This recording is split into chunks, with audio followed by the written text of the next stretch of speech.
Pâques, c'est dans un peu plus de 10 jours et pour les chocolatiers, c'est évidemment un moment à ne pas rater. L'an dernier, en plein confinement, ils avaient vécu une période difficile. Qu'en est-il cette année?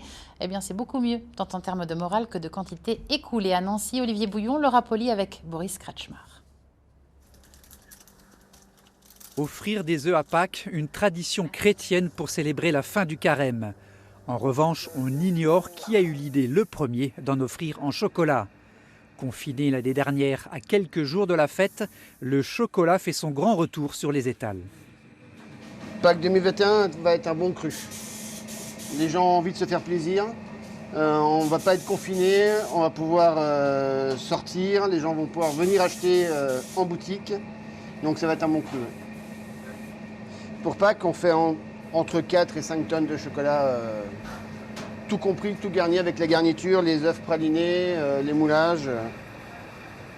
Le gros des ventes, qui représente 25% du chiffre d'affaires annuel, est réalisé dans les 3-4 derniers jours avant Pâques. Si la menace d'un reconfinement plane toujours, le chocolat, lui, coule toujours.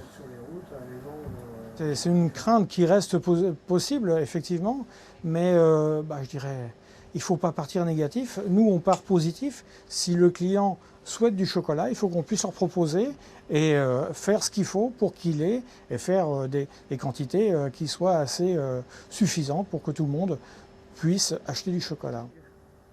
Reconfinés ou non, les Français vont consommer cette année, à l'occasion du temps pascal, entre 13 000 et 15 000 tonnes de chocolat.